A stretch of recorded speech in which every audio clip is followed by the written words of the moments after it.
태권도는 춤이지. 싸움에는 쓸모없어. 그녀는 그렇게 말했습니다.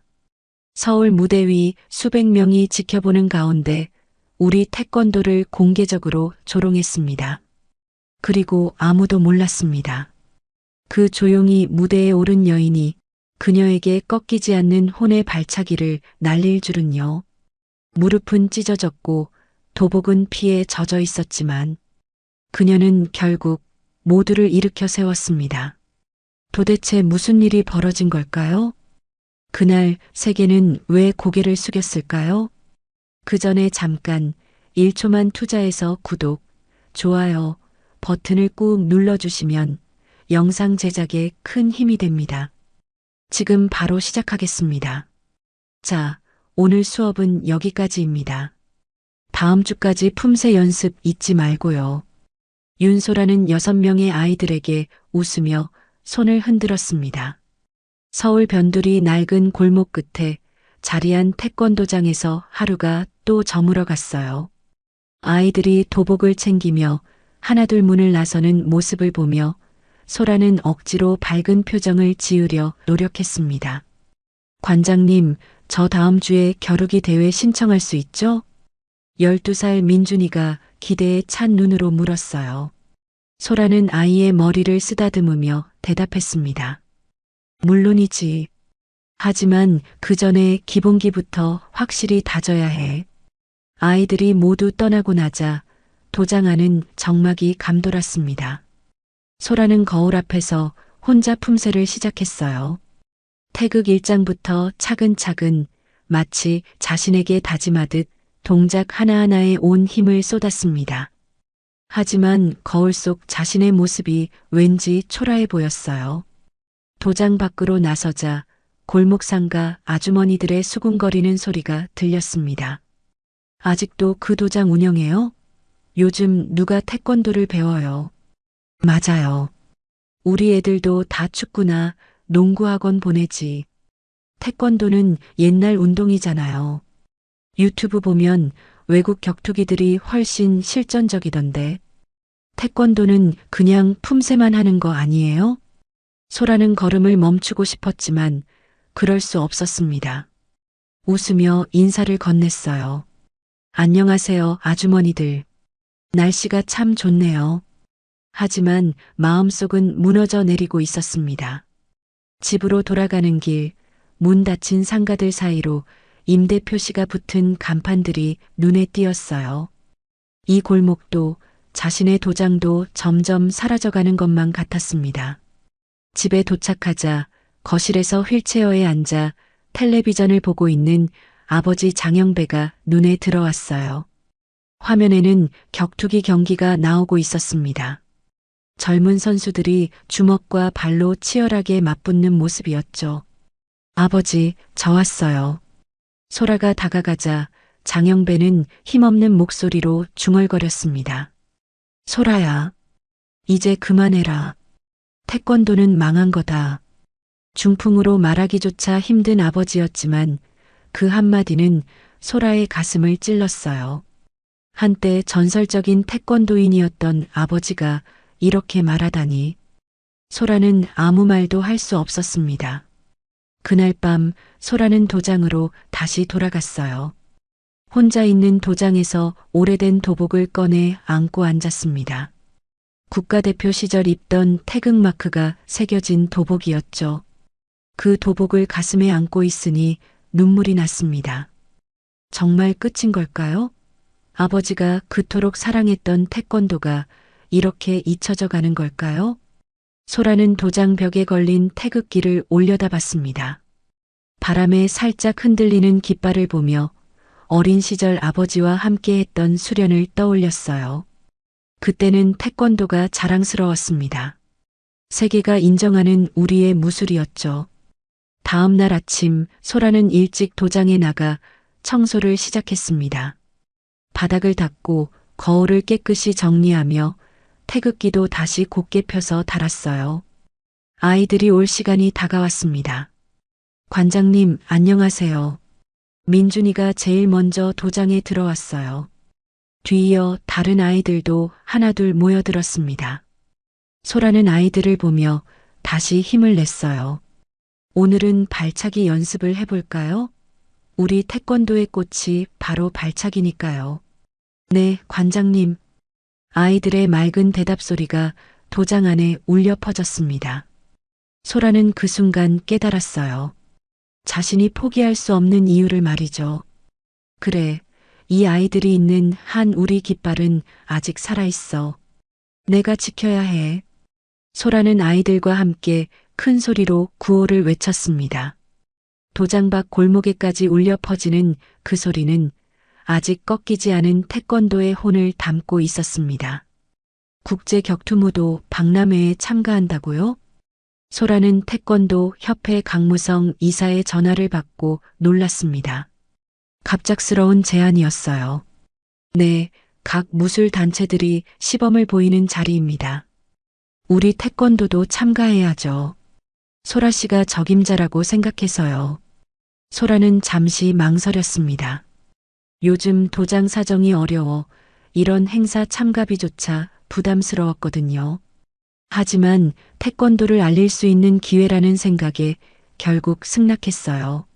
알겠습니다. 아이들과 함께 가도 될까요? 물론이죠. 우리 차세대들도 보여주면 좋겠네요. 박람회 당일 소라는 6명의 제자들과 함께 서울 시내 대형 전시장에 도착했습니다. 웅장한 건물 안에는 세계 각국의 무술 단체들이 부스를 차리고 있었어요. 가라테, 주짓수, 킥복싱, 권투까지 다양한 격투기들이 한자리에 모였습니다.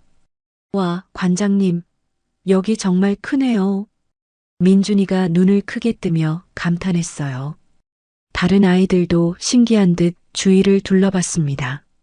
자, 우리 차례가 오기 전까지 다른 시범도 구경해 볼까요? 소라는 아이들을 이끌고 각 부스를 돌아다녔습니다. 브라질 주짓수 시범에서는 관중들이 박수를 치고 킥복싱 시범에서는 환호성이 터져 나왔어요. 하지만 태권도 부스 앞은 상대적으로 한산했습니다. 오후 2시 드디어 태권도 시범 시간이 되었어요. 소라는 아이들과 함께 무대에 올라섰습니다. 한복을 연상시키는 전통 디자인의 도복을 입고 태극 문양이 새겨진 띠를 메고 있었죠. 안녕하세요. 대한민국 태권도를 소개하겠습니다. 소라의 인사와 함께 시범이 시작되었습니다. 먼저 아이들이 기본 품새를 선보였어요. 태극 1장부터 시작해서 정확한 동작으로 품새를 구사했습니다. 이어서 소라가 고난도 품새인 고려를 시연했죠. 다음은 태권도의 꽃이라고 할 수 있는 발차기입니다. 소라는 앞차기, 돌려차기, 뒤차기를 연속으로 선보였습니다. 특히 공중에서 회전하며 차는 회전 뒤우려 차기는 관중들의 탄성을 자아냈어요. 아이들도 번갈아 가며 격파 시범을 보였습니다. 태권도는 단순한 격투기가 아닙니다. 몸과 마음을 단련하는 무도입니다. 소라의 설명이 끝나자 박수가 터져 나왔어요.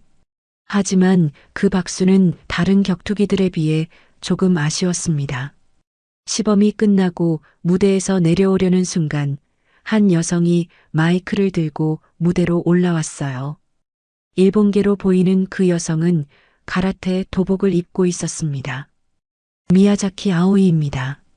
일본 가라테 국제연맹 대표 시범단에서 왔습니다. 관중들의 시선이 그녀에게 집중되었어요. 미야자키 아오이는 35살 정도로 보였는데 날카로운 눈빛과 당당한 자세가 인상적이었습니다. 방금 태권도 시범을 잘 봤습니다. 정말 아름다웠어요. 아오이는 겉으로는 칭찬하는 듯 했지만 그 다음 말이 문제였습니다. 하지만 실전에서는 어떨까요? 그 높은 발차기가 정말 효과적일까요? 장내가 조용해졌습니다. 소라는 무대에서 내려오려던 발걸음을 멈췄어요. 태권도는 예술성은 뛰어나지만 실전 무술로서는 의문이 듭니다. 그 화려한 동작들이 실제 싸움에서 통할까요? 아오이의 말이 계속되자 관중들 사이에서 웅성거림이 일었습니다. 소라는 주먹을 꽉 쥐었지만 아이들 앞에서 감정을 드러낼 수 없었어요. 우리 가라테는 실전을 중시합니다. 화려함보다는 효율성을 추구하죠. 태권도는 무용에 가깝지 않나요? 그 순간 소라의 얼굴이 붉어졌습니다. 하지만 공개적인 자리에서 논쟁을 벌일 수는 없었어요. 아이들이 지켜보고 있었거든요. 관장님, 민준이가 소라의 손을 잡으며 불안한 표정을 지었습니다. 다른 아이들도 어리둥절해했어요.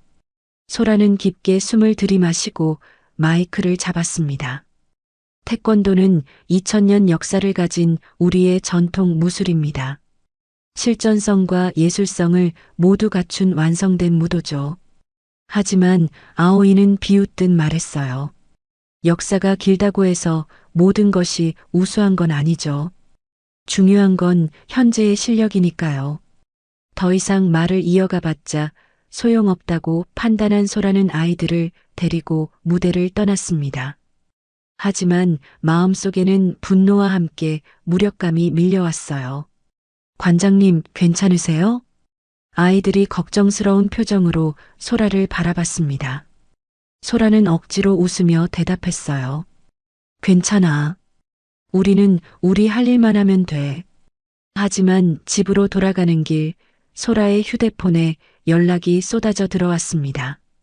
태권도 관련 커뮤니티에 오늘 일이 동영상으로 퍼진 것이었어요. 제목은 충격적이었습니다. 태권도는 발레다 마이너스 일본 고수의 직격 발언. 조회수는 이미 수만 회를 넘어서고 있었고 댓글들은 보기 힘들 정도였습니다. 소라는 휴대폰을 끄고 창밖을 바라봤어요. 오늘 하루가 악몽처럼 느껴졌습니다. 이게 도대체 뭐예요? 소라는 휴대폰 화면을 보며 분노에 떨었습니다. 유튜브 동영상 조회수가 하룻밤 사이에 100만 회를 넘어섰어요. 댓글창은 말 그대로 아비규환이었습니다. 태권도 진짜 쓸모없네 키읔키읔키읔. 일본 누나 말이 맞음. 실전에서는 복싱이 짱. 저런 춤추는 걸 무술이라고 하나? 소라는 더 이상 볼 수 없어 휴대폰을 던져버렸습니다. 하지만 현실은 피할 수 없었어요. 도장 앞에서 기다리던 학부모들이 하나둘 찾아왔거든요. 관장님, 죄송하지만 우리의 수업 그만두게 해주세요. 민준이 어머니가 미안한 표정으로 말했습니다. 왜 그러시는데요? 민준이가 그렇게 열심히 했는데. 인터넷에서 태권도 이야기가 너무 안 좋게 나오고 있어요. 애가 학교에서 놀림받을까봐 걱정이에요. 소라는 말문이 막혔습니다. 곧이어 다른 학부모들도 찾아왔어요. 모두 비슷한 이야기였습니다. 요즘 태권도보다는 다른 운동이 더 실용적이라고 하던데요. 우리의 복싱 학원으로 보내려고 해요.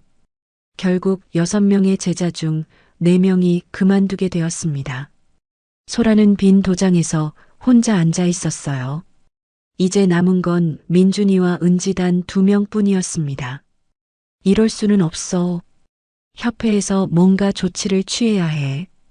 소라는 강무성 이사를 찾아갔습니다. 협회 사무실은 한적했어요. 강무성은 소라를 보자 난처한 표정을 지었습니다. 소라 씨, 왜 이렇게 일을 크게 벌였어요? 이사님, 우리가 잘못한 게 뭐예요? 시범만 보였는데 저렇게 조롱을 당해야 하나요? 강무성은 커피를 한 모금 마시며 한숨을 쉬었습니다. 소라 씨, 시대가 바뀌었어요. 이제 격투기는 MMA, 주짓수, 킥복싱이 대세라고요. 이럴 때 감정적으로 나서면 더 손해예요. 그럼 우리는 그냥 당하고만 있으라는 거예요? 진정하세요. 시간이 지나면 다 잊혀질 거예요. 괜히 더 부딪히면 태권도 이미지만 더 나빠져요. 소라는 믿을 수 없었습니다. 태권도를 대표하는 협회에서 이런 소극적인 자세를 보이다니. 이사님, 우리 태권도가 얼마나 자랑스러운 무술인지 아시잖아요. 올림픽 정식 종목이고 전 세계 사람들이 배우고 있어요. 그건 예전 이야기예요. 요즘 젊은 사람들은 다 실전 격투기를 선호해요. 우리도 현실을 받아들여야 해요. 강무성의 말에 소라는 절망감을 느꼈습니다. 협회마저 포기한 상황에서 혼자 무엇을 할 수 있을까요? 집으로 돌아온 소라는 아버지 앞에 무릎을 꿇고 앉았습니다. 아버지, 미안해요. 제가 태권도를 지키지 못했어요. 장영배는 휠체어에서 힘없이 소라를 내려다봤습니다. 중풍으로 말하기 어려운 상황이었지만 입을 열려고 애썼어요. 소라야. 네, 아버지. 혼. 지켜라. 겨우 내뱉은 그 한마디가 소라의 가슴을 울렸습니다. 아버지는 여전히 태권도의 혼을 포기하지 않고 있었어요. 그때 도장에 남은 두 아이, 민준이와 은지가 찾아왔습니다. 관장님, 왜 이렇게 슬픈 표정이세요? 아무것도 아니야. 괜찮아. 관장님, 저희는 태권도 그만두지 않을 거예요. 민준이가 단호하게 말했습니다. 은지도 고개를 끄덕였어요. 학교에서 친구들이 놀려도 상관없어요. 태권도가 최고예요. 아이들의 순수한 마음을 보며 소라는 눈물을 흘렸습니다. 하지만 동시에 마음속에서 무언가 일어나고 있었어요. 그날 밤 소라는 옷장 깊숙이 보관해둔 상자를 꺼냈습니다. 안에는 국가대표 시절의 도복이 정성스럽게 접혀 있었어요. 태극마크가 선명한 그 도복을 펼쳐보며 소라는 과거를 떠올렸습니다. 맞아. 나는 한때 세계 무대에서 태권도를 선보였던 사람이야. 소라는 그 도복을 입고 거울 앞에 섰습니다. 여전히 몸에 맞았어요. 거울 속의 자신을 보며 다짐했습니다. 아직 끝나지 않았어. 내가 증명해 보일 거야. 태권도가 얼마나 위대한 무술인지. 다음 날 아침 소라는 일찍 도장에 나와 혼자 수련을 시작했습니다. 오랜만에 입은 태극마크 도복이 몸에 힘을 주었어요. 품새 하나하나를 정확하게 그리고 혼을 담아서 구사했습니다.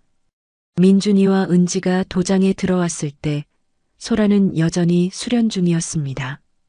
관장님, 오늘 다른 도복을 입으셨네요. 응, 특별한 도복이야.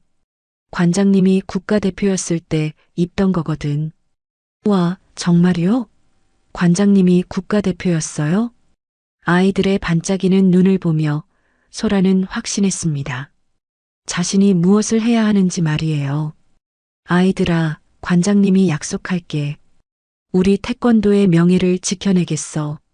소라의 목소리에는 이전과 다른 단호함이 있었습니다. 더 이상 물러설 곳도 물러설 이유도 없었어요.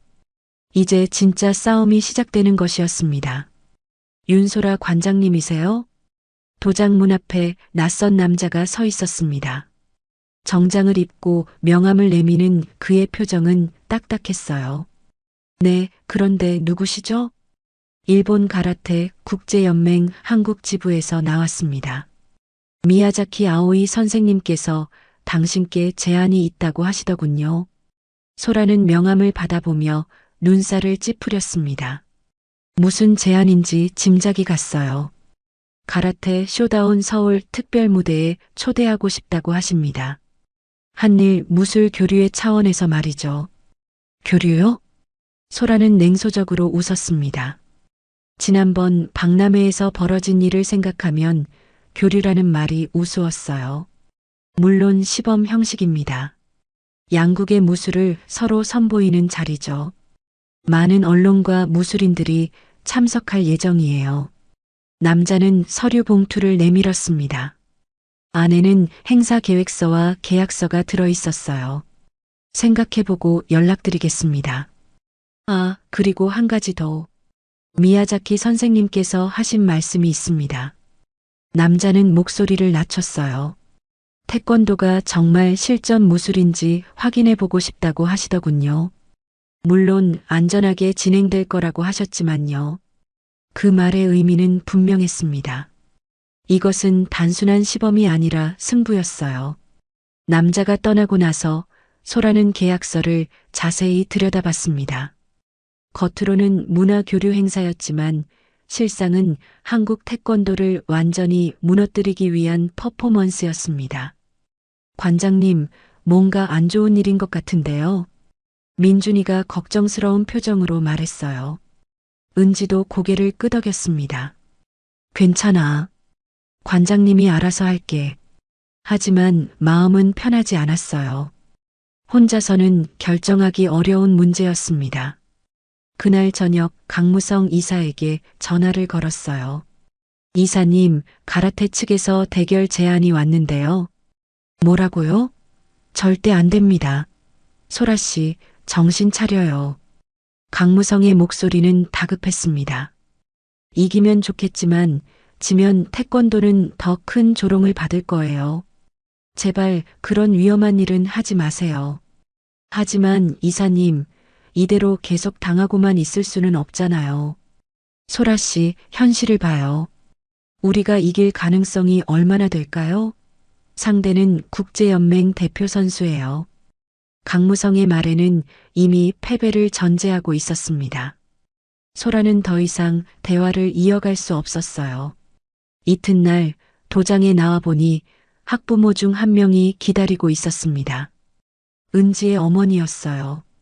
관장님, 인터넷에서 대결한다는 소문을 봤는데 정말인가요? 아직 결정한 게 아니에요. 제발 하지 마세요. 우리 은지가 위험해질까봐 걱정이에요. 은지 어머니의 얼굴에는 불안이 가득했습니다. 혹시 대결을 하신다면 은지는 그만두게 하겠어요.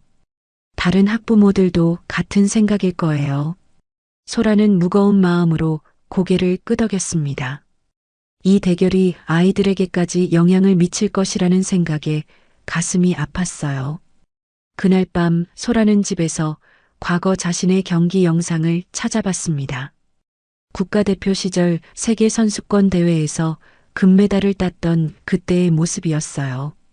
화면 속의 자신은 당당하고 자신감에 차 있었습니다. 그때의 내가 아직 남아있을까? 소라는 거울 앞에서 발차기 연습을 시작했습니다. 예전만큼 높지는 않았지만 여전히 정확했어요. 몸은 기억하고 있었습니다. 새벽 3시 휴대폰에 문자가 왔어요. 모르는 번호였습니다. 대결 생각해보니 어때요? 질 게 뻔한데 괜히 망신만 당하지 마세요. 태권도는 이미 끝났어요. 소라는 문자를 지우고 휴대폰을 끄려 했지만 곧바로 또 다른 문자가 왔어요. 아이들 생각해서라도 포기하는 게 좋을 거예요. 이번에는 협박에 가까웠습니다. 소라는 누가 이런 문자를 보내는지 궁금했지만 번호를 추적할 방법은 없었어요. 다음 날 아침 도장에 나가보니 충격적인 광경이 기다리고 있었습니다. 도장문에 스프레이로 낙서가 되어 있었어요. 태권도는 죽었다. 빨간색 페인트로 크게 써진 글자가 소라의 눈에 들어왔습니다. 주변을 둘러봐도 범인의 흔적은 찾을 수 없었어요. 민준이와 은지가 도장에 와서 그 글자를 보고 울음을 터뜨렸습니다. 관장님, 누가 이런 나쁜 짓을 했어요? 괜찮아, 지우면 돼. 소라는 아이들을 달래며 페인트를 지우기 시작했습니다. 하지만 마음속 상처는 쉽게 지워지지 않았어요. 그날 오후 소라는 혼자 앉아 깊게 생각했습니다. 협회에서는 반대하고 학부모들은 걱정하고 심지어 협박까지 받고 있는 상황에서 정말 대결을 해야 하는 걸까요? 하지만 아버지의 말이 떠올랐습니다. 혼을 지켜라. 그리고 아이들의 순수한 눈빛도 생각났어요. 내가 여기서 포기하면 정말로 태권도는 끝나는 거야. 소라는 계약서를 다시 꺼내 펜을 들었습니다. 서명란에 자신의 이름을 또박또박 적었어요. 이제 돌이킬 수 없는 길에 들어선 것이었습니다. 5장 마이너스 부상과 배신, 그리고 침묵. 결전이 사흘 앞으로 다가왔습니다. 텔레비전 뉴스에서 아나운서가 말했어요. 소라는 도장에서 혼자 마지막 훈련에 몰두하고 있었습니다. 몸은 예전만큼 날렵하지 않았지만 마음만은 불타고 있었어요. 관장님, 힘내세요. 민준이와 은지가 응원의 목소리를 보냈습니다. 이제 이 두 아이만이 소라 곁에 남아 있었어요. 고마워. 너희들이 있어서 관장님이 힘이 나. 소라는 아이들을 보며 웃었지만 마음 한편으로는 불안했습니다. 정말 이길 수 있을까? 아이들에게 실망을 안겨주는 건 아닐까? 저녁 늦게 도장을 나서려는데 밖에서 누군가 기다리고 있었어요. 모자를 깊숙이 눌러 쓴 여성이었습니다. 윤소라 관장님이시죠? 네, 그런데 누구시죠? 여성은 대답 대신 가방에서 무언가를 꺼냈습니다. 순간 소라는 위험을 감지했지만 이미 늦었어요. 퍽! 여성이 휘두른 쇠파이프가 소라의 오른쪽 무릎을 강타했습니다. 소라는 비명을 지르며 바닥에 쓰러졌어요. 아, 태권도 따위 그만두세요. 이건 경고예요. 여성은 서둘러 현장을 떠났습니다. 소라는 무릎을 부여잡고 신음했어요. 극심한 통증이 온몸을 휩쓸었습니다. 다행히 지나가던 행인이 구급차를 불러줬어요. 응급실로 실려간 소라는 엑스레이 촬영을 받았습니다. 무릎 인대가 손상됐네요. 수술까지는 필요 없지만 최소 일주일은 안정을 취해야 합니다. 의사의 말에 소라는 절망했어요. 대결이 사흘 앞으로 다가온 상황에서 일주일 안정이라니. 선생님, 사흘 후에 중요한 경기가 있는데요. 말도 안 됩니다. 이 상태로 격렬한 운동을 하면 평생 절뚝거릴 수도 있어요. 의사는 단호했습니다. 소라는 목발을 짚고 집으로 돌아갔어요. 다음 날 아침 강무성 이사가 병문안을 왔습니다. 하지만 그의 표정에는 동정보다는 다른 감정이 엿보였어요. 소라 씨, 이제 포기해야죠. 부상당한 상태로 무리하면 안 돼요. 아직 포기할 수 없어요. 방법이 있을 거예요. 소라 씨, 현실을 받아들이세요. 애초에 이길 가능성도 희박했는데 이제는 완전히 불가능해졌잖아요. 강무성은 가방에서 서류를 꺼냈습니다. 여기 협회 교육부 과장 자리 제안서가 있어요. 지금 대결을 포기하고 이쪽으로 오시면 안정적인 미래를 보장해 드릴게요. 소라는 서류를 보며 씁쓸하게 웃었어요. 결국 협회마저 자신을 포기하라고 종용하고 있었습니다. 이사님, 전 아직 포기하지 않았어요. 정말 고집불통이군요. 그럼 혼자 알아서 하세요. 강무성은 짜증스러운 표정으로 자리를 떴습니다. 소라는 혼자 남겨진 채 무릎의 통증과 씨름해야 했어요. 그날 오후 민준이와 은지가 과자를 들고 병문안을 왔습니다. 관장님, 많이 아파요? 괜찮아. 금방 나을 거야. 하지만 아이들 앞에서도 걸음을 제대로 걸을 수 없었어요. 민준이가 조심스럽게 물었습니다. 관장님, 경기는 어떻게 하세요? 소라는 잠시 망설였습니다. 정말 이 상태로 대결에 나설 수 있을까요? 관장님은 약속을 지키는 사람이야. 꼭 나갈 거야. 하지만 너무 위험해요. 은지가 걱정스러운 목소리로 말했어요. 그날 밤 소라는 무릎에 붕대를 감고 거울 앞에 섰습니다. 발차기를 시도해봤지만 조금만 힘을 줘도 극심한 통증이 밀려왔어요. 이런 상태로 어떻게 싸워? 소라는 좌절감에 빠졌습니다. 하지만 포기할 수는 없었어요. 너무 많은 것들이 걸려 있었거든요. 그때 아버지가 휠체어를 타고 다가왔습니다. 중풍으로 거동이 불편하지만 겨우겨우 붓을 들어 종이에 무언가를 그리기 시작했어요. 한참 후 종이에는 태극 문양이 그려져 있었습니다. 비록 삐뚤빼뚤했지만 그 마음이 소라에게 전해졌어요. 아버지, 장영배는 힘겹게 입을 열었습니다. 혼으로 싸워라. 그 말을 듣는 순간 소라는 깨달았습니다. 무릎으로 싸우는 게 아니라 혼으로 싸우는 거라고. 다음 날 소라는 아이들 앞에서 선언했습니다. 우리는 무릎으로 싸우지 않아. 혼으로 싸우는 거야. 민준이가 물었어요. 혼으로 싸운다는 게 뭐예요? 태권도의 진짜 힘은 몸에 있는 게 아니라 마음에 있어. 포기하지 않는 마음, 끝까지 서 있으려는 의지 말이야. 소라는 무릎의 통증을 참으며 기본 품새를 시작했습니다. 발차기는 높이 올라가지 않았지만 마음만은 하늘에 닿을 듯 높았어요. 관장님, 저희도 도와드릴게요. 아이들이 소라 옆에서 함께 품새를 했습니다. 작은 도장 안에 세 사람의 기합 소리가 울려 퍼졌어요. 결전이 하루 앞으로 다가왔습니다. 소라는 무릎에 보호대를 차고 진통제를 복용했어요. 완전한 상태는 아니었지만 싸울 의지만은 꺾이지 않았습니다. 내일이면 모든 게 결정돼. 이기든 지든 후회하지 않을 거야.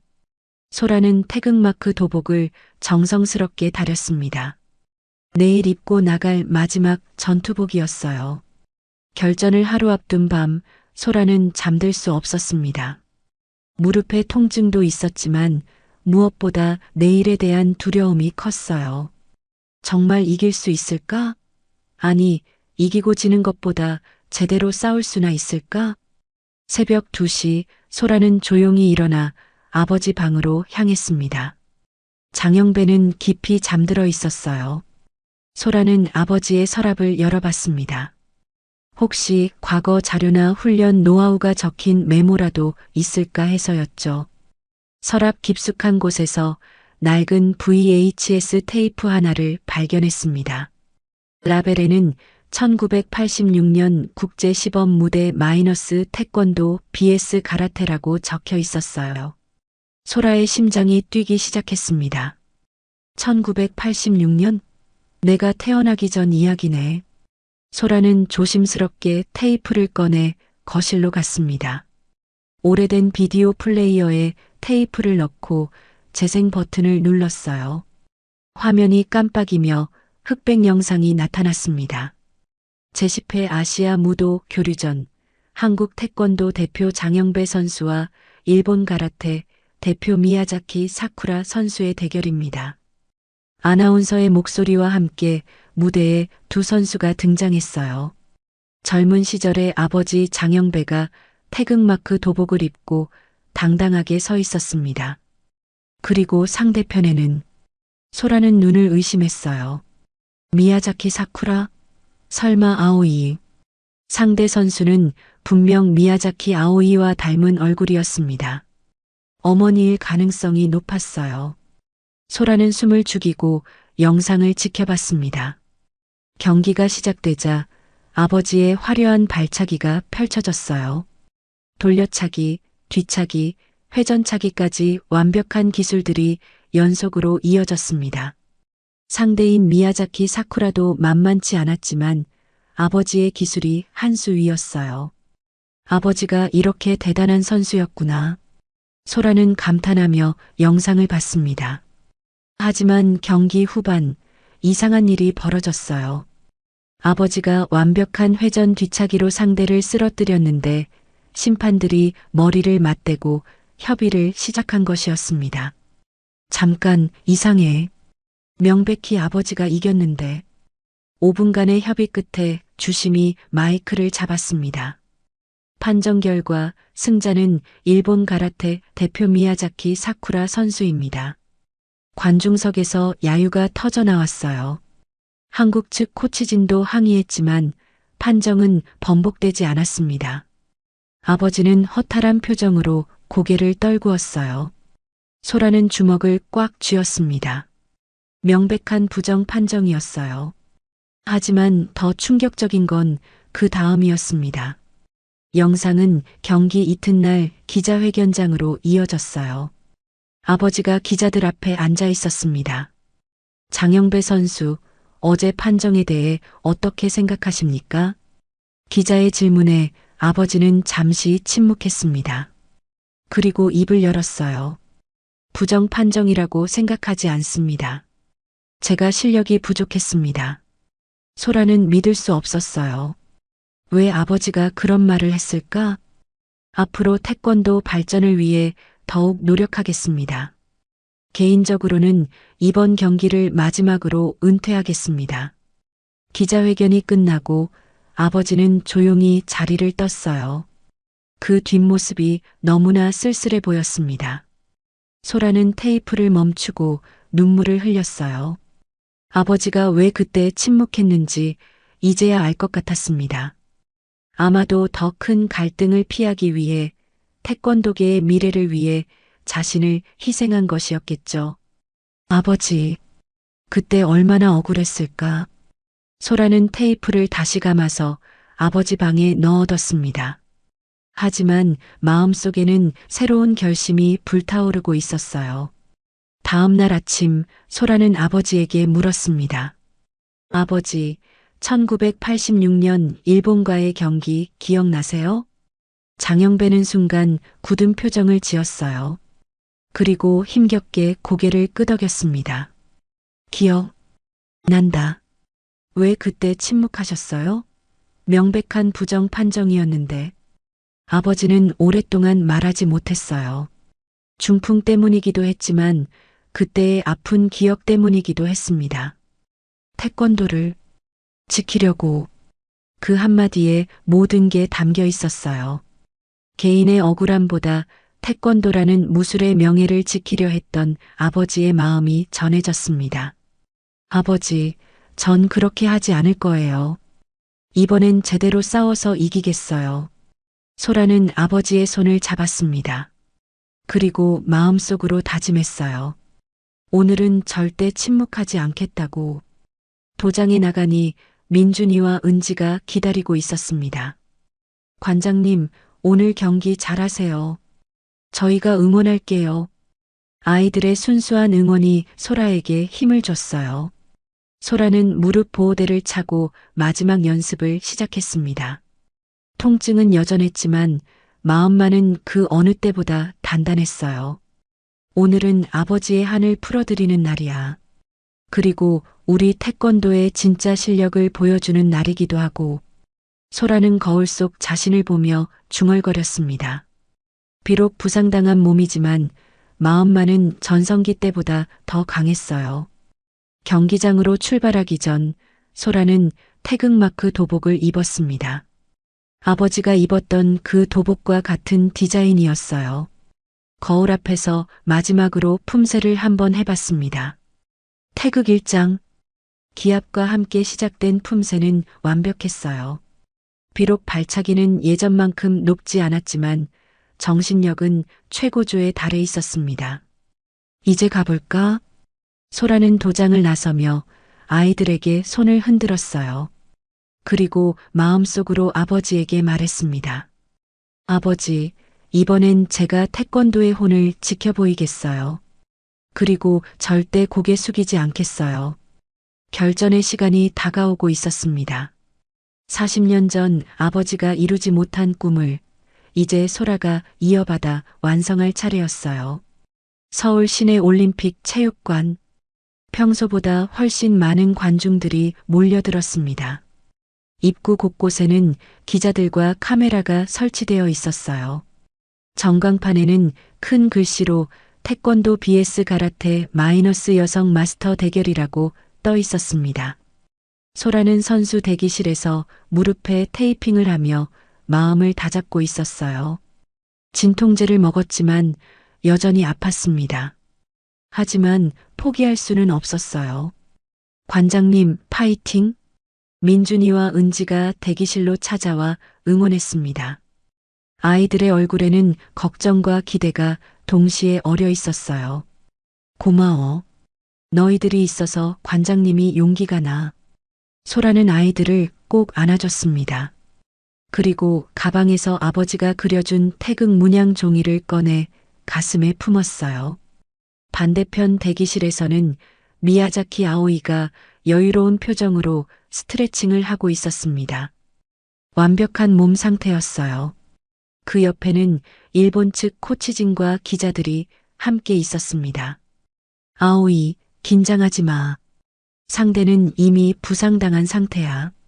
코치가 말했지만 아오이는 방심하지 않았어요. 알고 있어요. 하지만 절대 방심하면 안 돼요. 상처 입은 짐승이 더 위험하거든요. 경기 시작 30분 전, 양 선수가 기자들과 간단한 인터뷰를 가졌습니다. 윤소라 관장님, 부상 상태에서도 경기에 나서시는 이유가 뭔가요? 기자의 질문에 소라는 담담하게 대답했어요. 태권도는 단순히 이기고 지는 것이 아닙니다. 끝까지 서 있는 것이 중요해요. 오늘 저는 태권도의 진정한 정신을 보여드리고 싶습니다. 이어서 아오이가 마이크를 잡았어요. 한국 태권도의 전통을 존중합니다. 하지만 스포츠는 결과가 말해주죠. 오늘 실전 무술의 우수성을 증명하겠습니다. 드디어 경기 시간이 되었습니다. 웅장한 음악과 함께 양 선수가 링에 올라섰어요. 관중석에서는 함성이 터져 나왔습니다. 소라는 태극마크가 선명한 도복을 입고 있었고 아오이는 검은색 가라테 도복을 입고 있었어요. 두 사람이 링 중앙에서 마주보는 순간 긴장감이 극에 달했습니다. 양 선수 인사하십시오. 심판의 지시에 따라 두 사람이 인사했어요. 아오이가 소근거렸습니다. 아직도 홍 같은 걸 믿어요? 현실에서는 전술과 피지컬이 승부를 결정하죠. 소라는 묵묵히 자세를 잡았습니다. 말 대신 행동으로 보여줄 생각이었어요. 경기 시작. 심판의 호각 소리와 함께 대결이 시작되었습니다. 아오이가 먼저 움직였어요. 빠른 직선 펀치로 소라를 압박했습니다. 소라는 후진하며 거리를 유지했어요. 무릎 부상 때문에 민첩한 움직임이 어려웠습니다.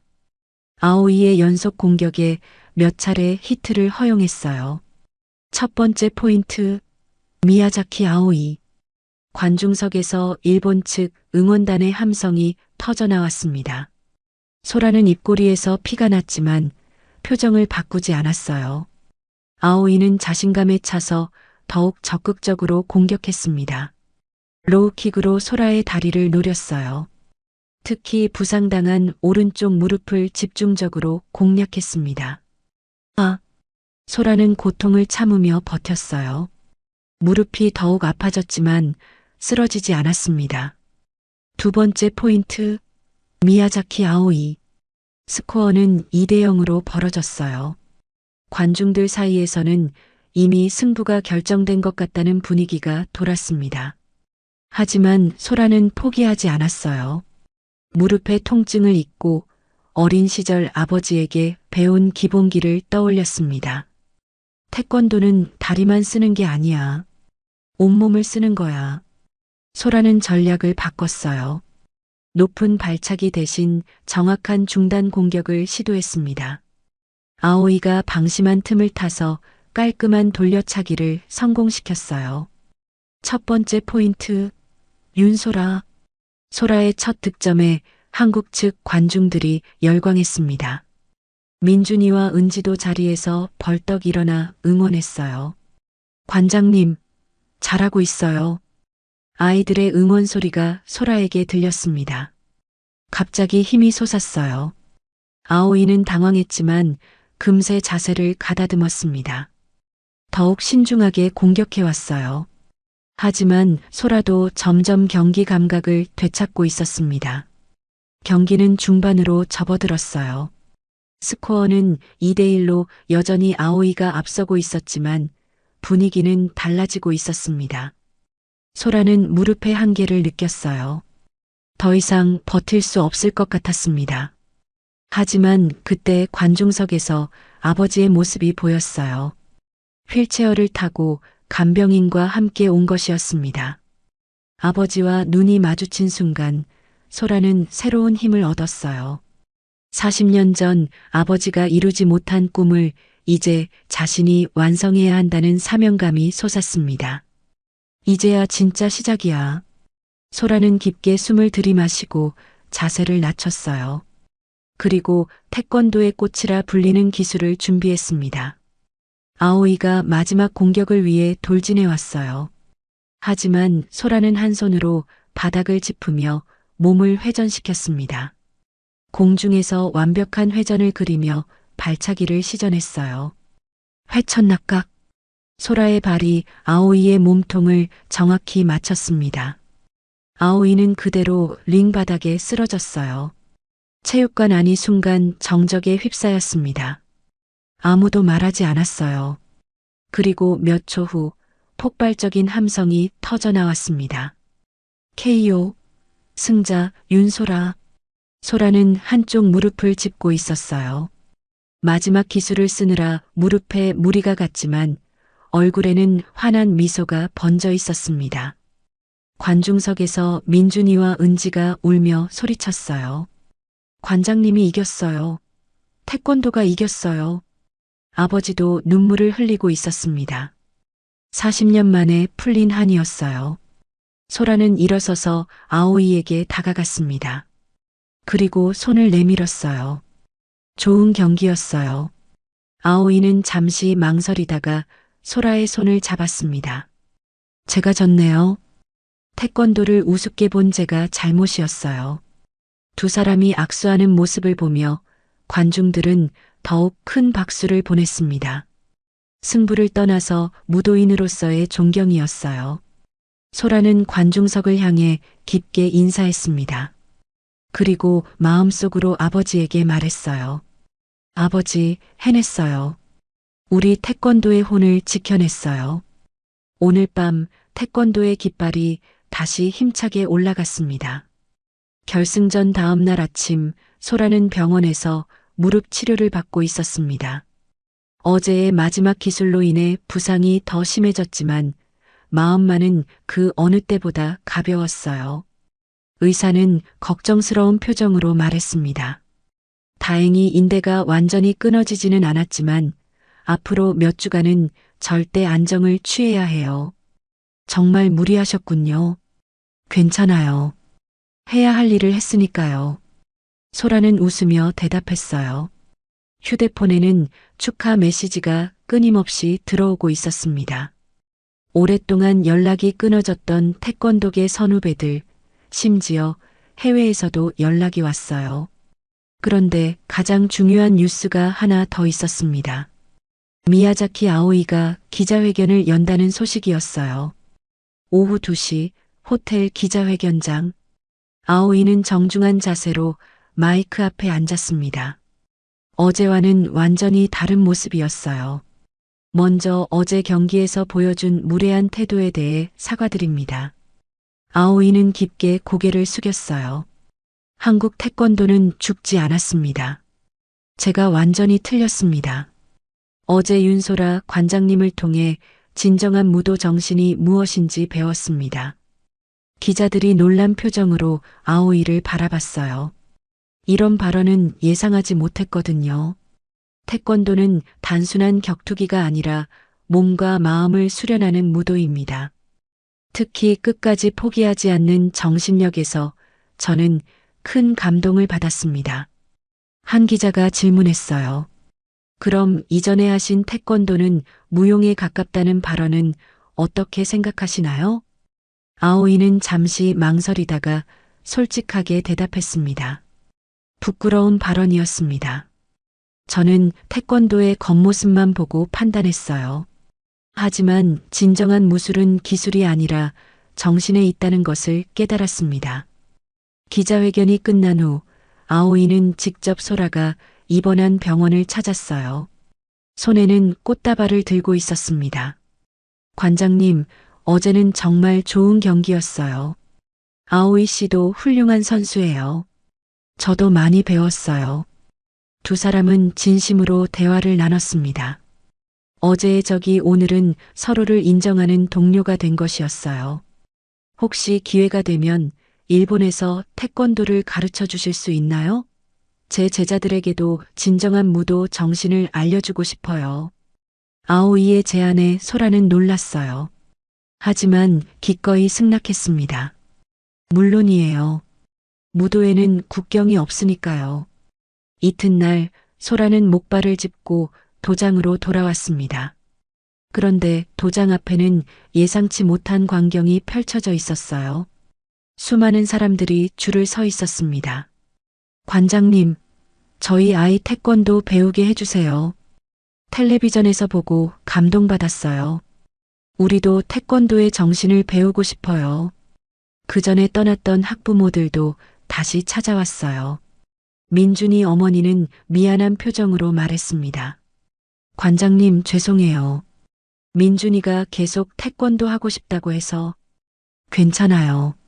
언제든지 환영이에요. 소라는 웃으며 대답했어요. 도장 안으로 들어가니 민준이와 은지가 기다리고 있었습니다. 관장님, 정말 대단해요. 이제 우리 도장이 유명해졌어요. 아이들의 밝은 모습을 보며 소라는 가슴이 뭉클했어요. 이 모든 것이 꿈 같았습니다. 그날 오후 강무성 이사가 도장을 찾았어요. 이번에는 축하를 위해서였습니다. 소라 씨, 정말 대단해요. 협회에서도 큰 관심을 보이고 있어요. 고마워요, 이사님. 혹시 서울 시내 큰 도장으로 이전할 생각은 없나요? 협회에서 지원해 드릴 수 있어요. 하지만 소라는 고개를 저었어요. 아니에요. 저는 여기가 좋아요. 이 골목, 이 도장에서 계속 하고 싶어요. 저녁이 되어 새로운 제자들이 모두 돌아간 후 소라는 민준이와 은지에게 물었습니다. 너희들 우리 도장 이름을 바꿔볼까?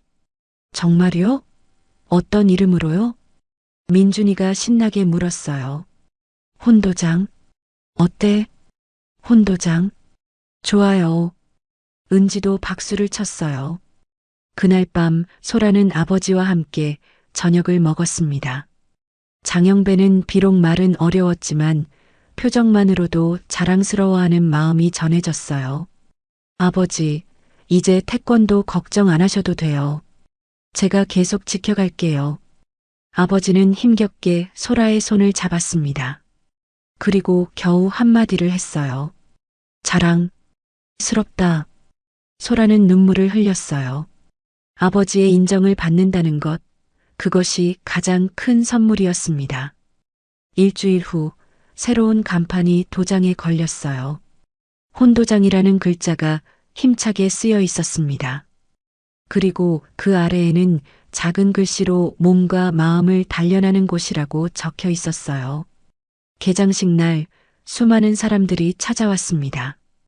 동네 주민들, 언론사 기자들, 그리고 다른 도장 관장들까지. 심지어 일본에서 미야자키 아오이도 축하하러 왔어요. 축하해요, 관장님. 이제 진짜 시작이네요. 고마워요. 함께 무도를 발전시켜 나가요. 개장식이 끝나고 소라는 새로운 제자들 앞에서 첫 수업을 시작했습니다. 태권도는 이기기 위해 배우는 게 아니야. 끝까지 서 있기 위해 배우는 거야. 아이들이 큰 소리로 대답했어요. 네, 관장님. 소라는 거울 앞에서 아이들과 함께 품새를 시작했습니다. 태극 1장부터 차근차근 마음을 담아서 창문 너머로는 태극기가 바람에 흔들리고 있었어요. 더 이상 희미하지 않았습니다. 당당하고 자랑스럽게 펄럭이고 있었어요. 소라는 속으로 중얼거렸습니다. 아버지, 우리 해냈어요. 태권도의 혼을 지켜냈어요. 그리고 이제 새로운 시작이에요. 도장 안에는 아이들의 기합 소리가 울려 퍼졌습니다. 그 소리는 골목을 넘어 도시 전체로 그리고 세상 끝까지 퍼져나갔어요. 태권도는 죽지 않았습니다. 오히려 더욱 강해졌어요. 혼도장의 깃발은 오늘도 높이 올라가 있었습니다. 그리고 앞으로도 계속 그럴 것이었어요. 왜냐하면 진정한 무도의 혼은 절대 꺾이지 않기 때문입니다. 이렇게 윤소라의 이야기는 끝이 났지만 혼도장의 새로운 전설은 이제 막 시작되었습니다. 그리고 그 전설 속에는 포기하지 않는 마음, 끝까지 서 있으려는 의지, 그리고 무엇보다 소중한 우리의 혼이 살아 숨쉬고 있었어요.